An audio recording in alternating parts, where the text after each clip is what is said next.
tới ngày thi thì nó thương chứ không anh.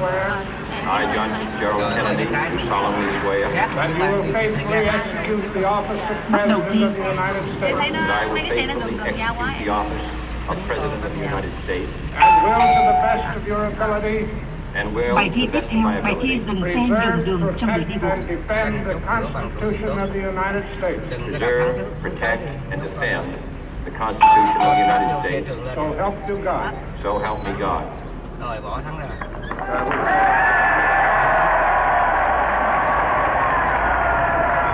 Nhớ con thắng đọc được, đừng đọc con trước.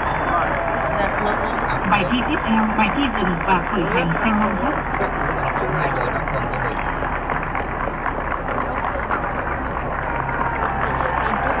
Không có tay.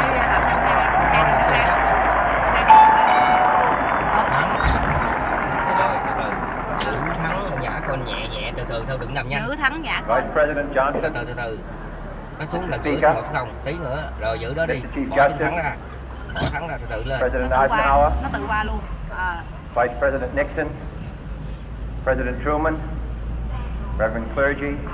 Fellow Bài thi citizens. tiếp theo, bài thi qua được đường We vòng observe today thêm con ghê đúng không? Khỏi được thêm ga ha. not a victory of party, Khỏi được thêm ga. but a celebration of Chim ra freedom, nữa, chim còn không chim cũng nó cũng symbolizing an end as well as a beginning, signifying renewal as well as change.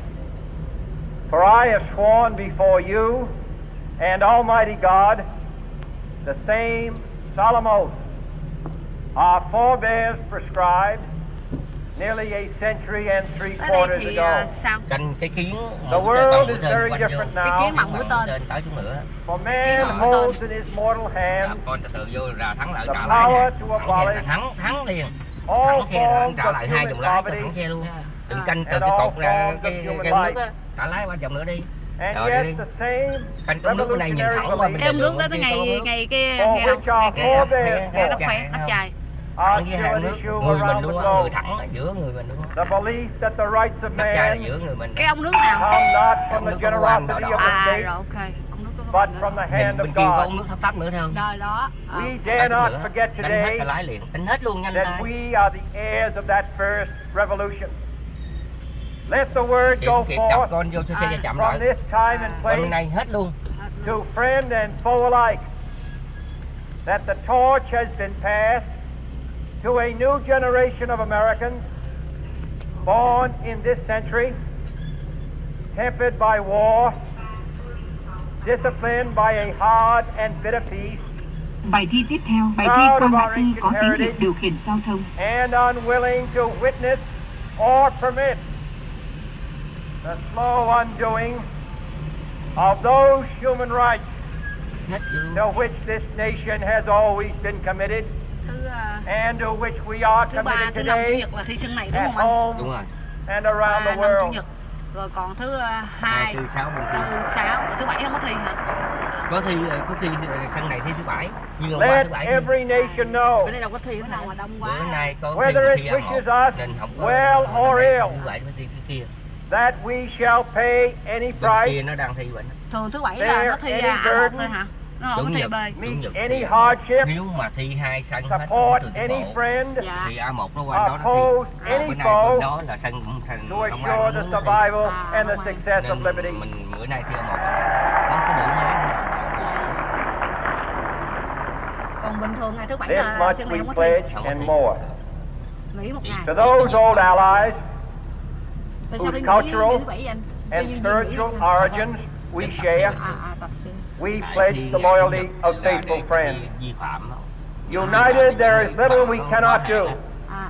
in a host of cooperative ventures. Divided, there is little we can do. For we dare not meet a powerful challenge at odds and split asunder. Thắng. To those new states whom we welcome to the ranks of the free, we pledge our word that one form of colonial control shall not have passed away, merely to be replaced by a far more iron tyranny.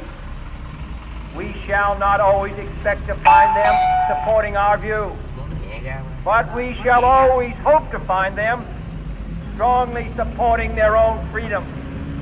And Bài to thi tiếp theo, remember bài that thi đường in the vòng quanh past, co. those who foolishly sought power by riding the back of the tiger ended up inside. Cái thứ hai thì cái đường nó rộng hơn. To those people in the huts and villages of half the globe struggling to break the bonds of mass misery, we pledge our best efforts to help them help themselves for whatever period is required, not because the communists may be doing it, not because we seek their votes, but because it is right.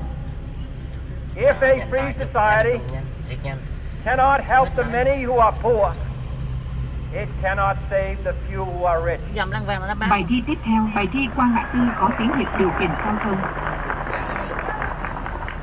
To our sister republics south of our border, we offer a special pledge.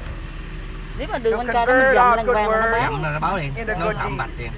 Nè thời gian mà In a trên 6 new phút alliance mình còn trăm, for progress, chưa bị trừ điểm nào á. to assist free men and free government in casting off the chains of poverty. But this peaceful revolution of hope cannot become the prey of hostile powers. Let all our neighbors know that we shall join with them to oppose aggression or subversion anywhere in the Americas. And let every other power know that this hemisphere intends to remain the master of its own house.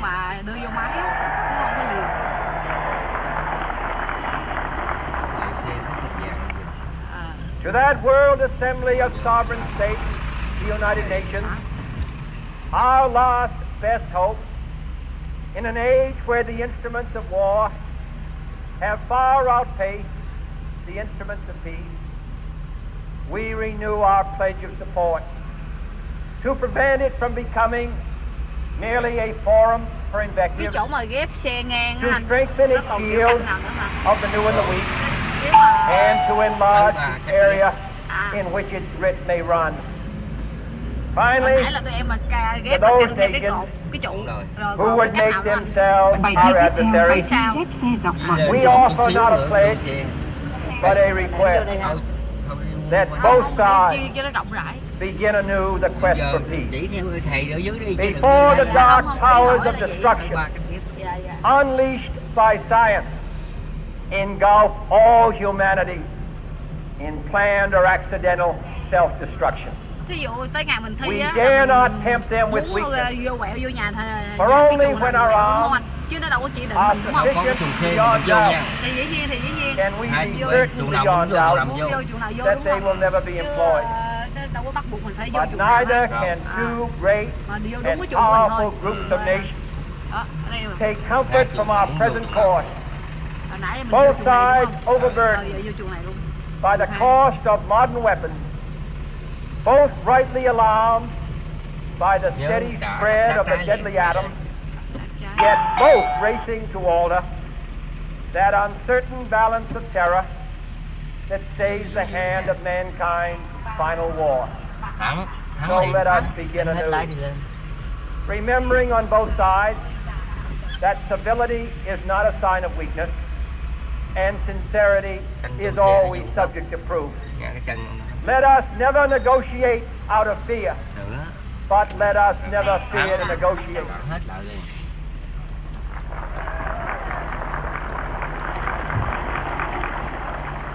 Let both sides explore what problems unite us, instead of belaboring those problems which divide us.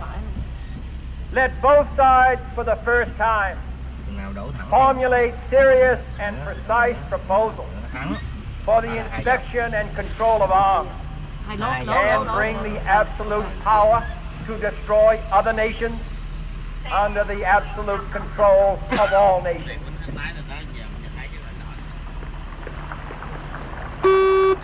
Let both sides seek to invoke the wonders of science instead of its terrors.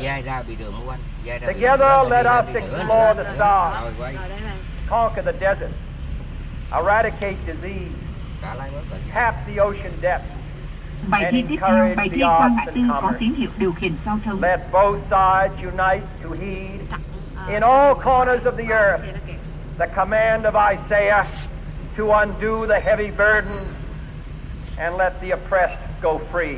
1 phút 25. Ghép And dọc 1 phút 25. if a beachhead of cooperation 1 phút 25. may push back the jungle of suspicion, let both sides join in creating ba bãi vô số lại đi, lộn số not rồi. a new balance of power, but a new world of law, where the strong are just and the weak secure Chạy sát quá nó có and gì the vậy peace mình. preserved. All this will not be finished in the first 100 days, nor will it be finished in the first 1,000 days, nor in the life of this administration, nor even perhaps in our lifetime Ghép on this planet. ghép dọc. But let biết us phải quen begin. Từ từ không sao. Ồ, nãy lên mình lăn thẳng luôn á. Lăn đi đi. In your hands, my fellow citizens, more than mine, Dừng lại. Nó dừng will lại. rest the final success or failure Sẵn ông of một our sửa cause. bản luôn. Since this country was founded, each generation of Americans has been summoned to give testimony 100 còn nguyên to its nha. national loyalty.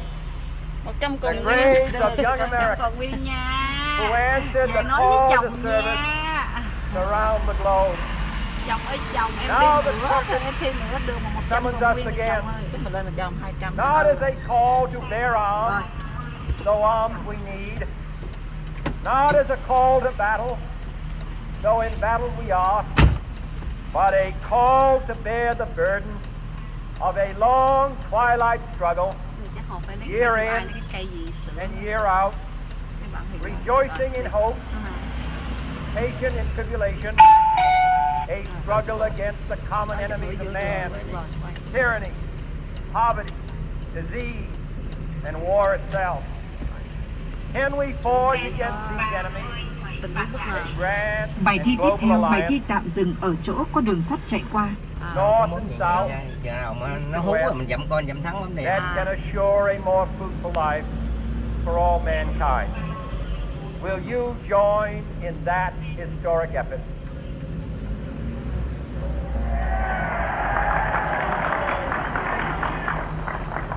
In the long Trời thích history không of the hả? world, Ghen dữ.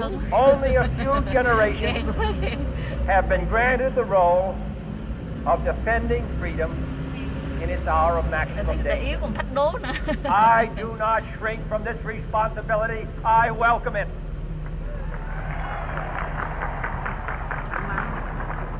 Mình sao I đẹp do vậy? not believe that any of us would exchange places with any other people or any other generation.